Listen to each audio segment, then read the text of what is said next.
Bueno, muy buenos días, tardes o noches. Yo voy a exponer les voy a explicar sobre la guerra del Acre. Bueno,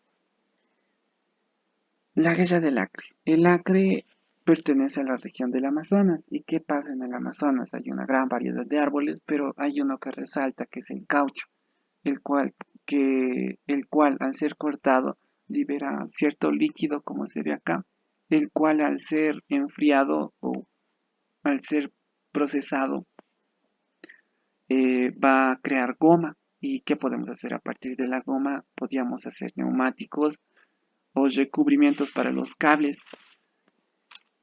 ¿Por qué esto fue importante? Porque el auto en esos tiempos estaba empezando a tener su auge y los primeros autos ya habían empezado a ser producidos. También la luz eléctrica empezó a ser más utilizada, pero, estos árboles solo se encontraban en el Amazonas, que en esos tiempos era el principal lugar de donde se extraía la goma. Eh, y las empresas pues estaban empezando a entrar a todo lo que es el territorio del Amazonas, que es todo estito. Y pues en ahí se encontraba el Acre. Ya, ¿qué pasó?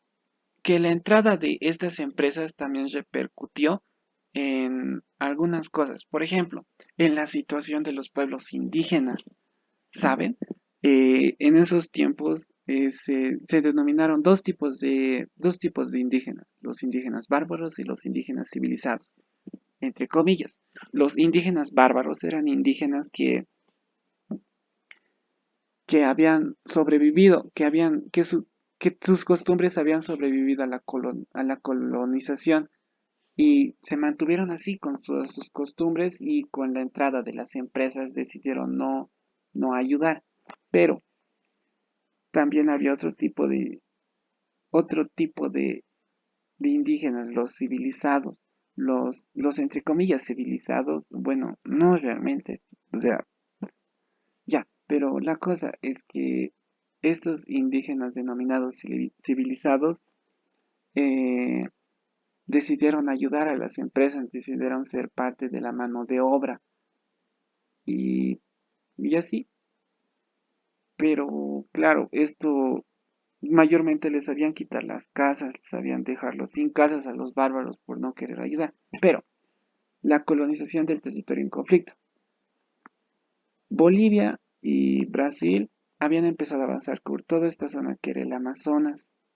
Bolivia, pero en este caso sin reclamar lo que era su territorio, porque anteriormente, antes de que empezaran a explorar por, por el auge del gaucho, anteriormente Mariano Melgarejo ya había dado un límite a todo lo que era la región de el Acre con, con Brasil, pero ellos no, ¿qué habrá pasado? No se habrán dado cuenta o no tomaron mucho en cuenta eso y empezaron a avanzar, especialmente Brasil, que sus pobladores habían empezado a entrar al Acre, a todo lo que era el Acre, lo cual causó que mayormente toda la población que era del Acre fueran brasileños y no se sintieran parte de Bolivia como tal. Pero en Bolivia podemos rescatar una acción que fue la creación del Puerto Alonso, el cual, como, bueno, ya habían empresas acá, ya habían empresas, pero mayormente eran brasileñas en en el Acre. Y pues y los brasileños pues estaban teniendo ganancias y Bolivia no. Y Bolivia, cuando le echó el ojo, dijo, bueno, tenemos plata acá y no la estamos explotando, así que creó Puerto Alonso, el cual instauró impuestos, lo cual no les agradó, lo cual obviamente no agradó a los brasileños, que hasta ese momento estaban exportando libremente este material. Pero también podemos rescatar a este empresario que es Nicolás Suárez. Nicolás Suárez llegó a acumular más de 200 entradas de gomeras. También fundó la ciudad de Cachuela Esperanza en el Acre y firmó acuerdos con potencias europeas y norteamericanas. Bueno, volviendo a que no les gustó que hayamos puesto impuestos, los empresarios brasileños se enojaron, lo cual causó que Luis que mm, a liderazgo de Luis Gálvez Rodríguez de Arias, que es este señor de acá,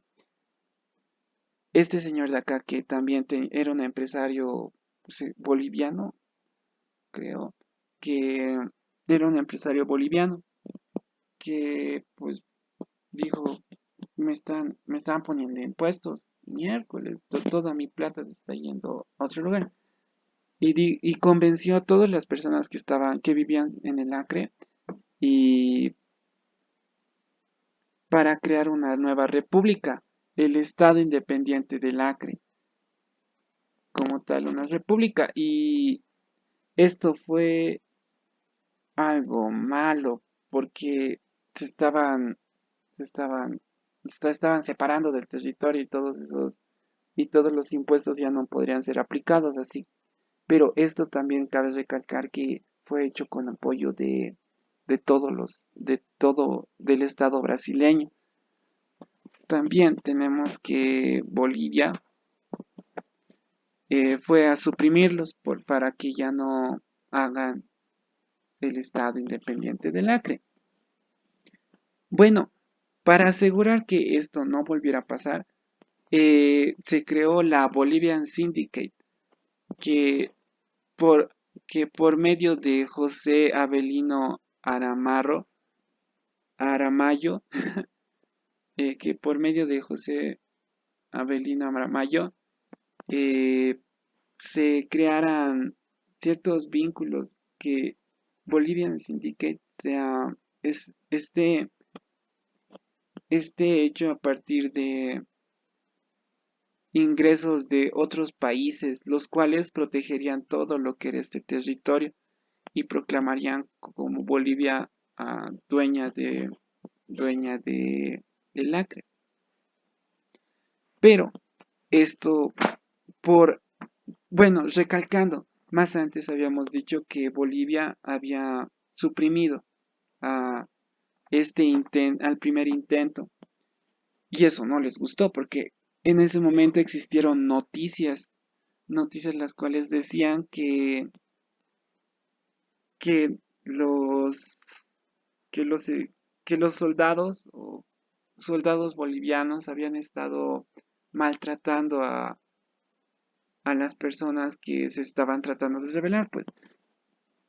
Y pues esto causó un descontento.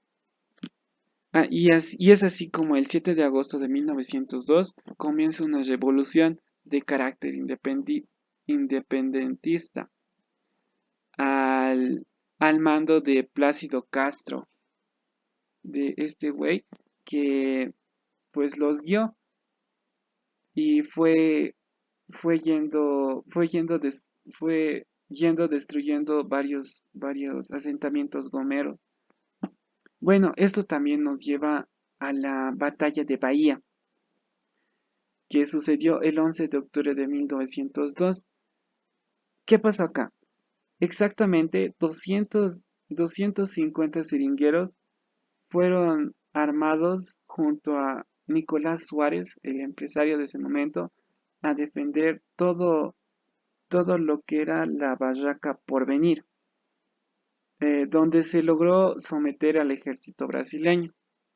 Según yo, esto es todo Pando, todo lo que, no, bueno, no todo Pando, sino todo lo que es Pando, por eso no nos quitaron Pando, porque eso también era parte del LAC. Bueno, también tenemos la traición de Bolivian Syndicate. Bolivia y Perú habían llegado a un acuerdo con esta empresa. Esta empresa les había vendido todos los derechos sobre la exportación del territorio, lo cual pues ya no pudimos hacer nada, aparte de que estábamos hundidos, hundidos literalmente, porque yo creo que ya no íbamos a poder, ya tenían los derechos de por sí y tenían un ejército más grande y así. Bueno, también tenemos como fin de la guerra el Tratado de Metrópolis. Este se firmó el 17 de noviembre de 1905, donde se pone fin a la guerra. En este caso, nosotros cedemos el Acre a cambio de una salida al río Madera y que nos construyan, también que nos construyan un ferrocarril Madera-Mamoré y 2 millones de libras esterlinas. Y cabe recalcar que nada, ninguno de esos términos se cumplió, excepto creo por las libras esterlinas. Y eso es todo. Muchas gracias. Adiós.